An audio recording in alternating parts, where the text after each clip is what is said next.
This is The Stranger by Chris Plumridge.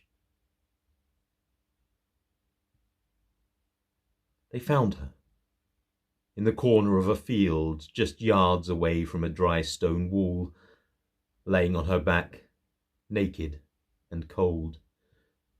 Someone tried to rouse her, but she lay still, hardly breathing, but still very much alive.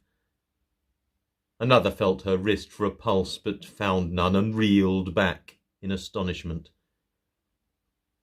Is she breathing? One dropped to his knees and put his ear over her mouth. Yes, she is breathing, but not nearly enough. We must help her. He sat back and looked around at the assembled few.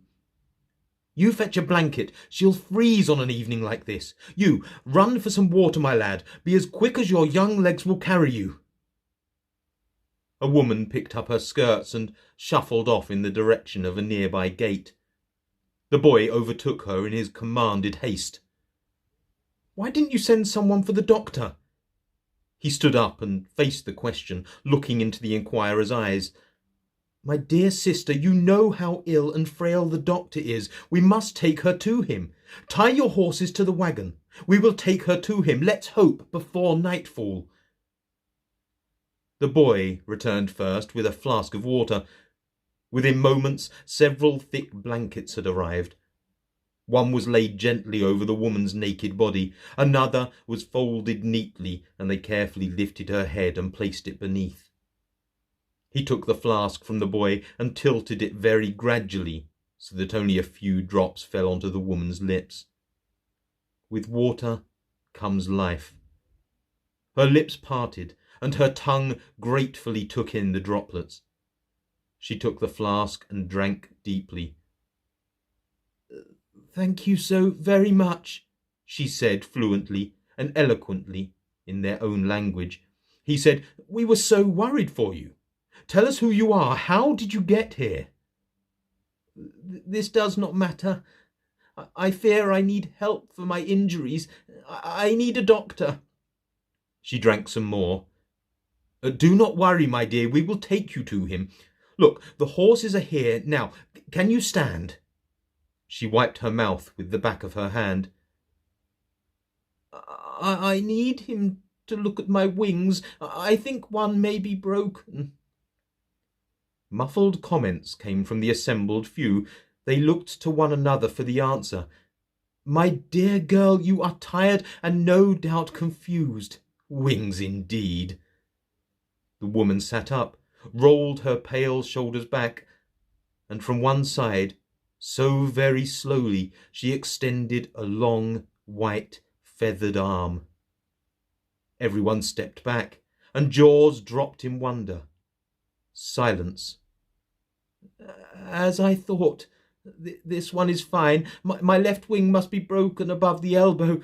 Tell me, are the feathers all there? You will know if there's a gap. The silence prevailed. The blanket bringer fell to her knees and held her hands in prayer. My dear girl, the horses are ready. Can you walk to the wagon? At the doctor's house, he helped her off the wagon, took her hand and led her to the door. He knocked sharply. They waited. The sky darkened. 2 full minutes passed. The door slowly opened, revealing the tired and aged doctor. I'm so sorry, I cannot see anyone now. Come round in the morning and I will aid you then. He tried to protest as the doctor began to shut the door on them both. It is all right. She held his arm. You have been very kind, but you need not help me any further. She smiled a serene smile, held his face, and delicately kissed him on the lips. Go home to your wife and child. It is late, and they need you.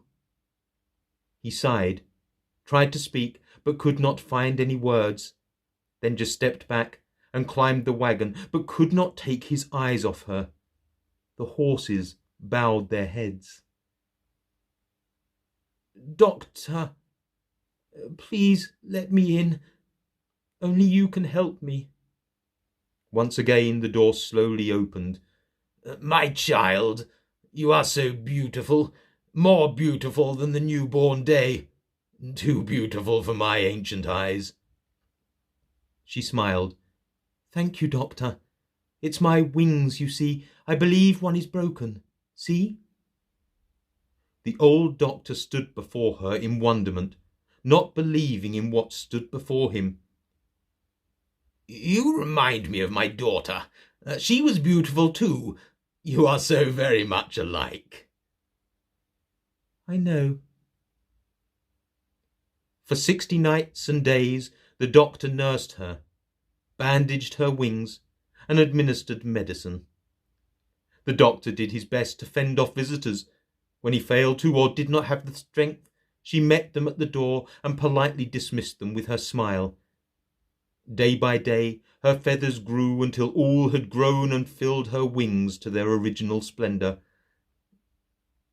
My child, I do believe you are well now. You should go back to your family. I'm sure they miss you. I am too frail to help you any more.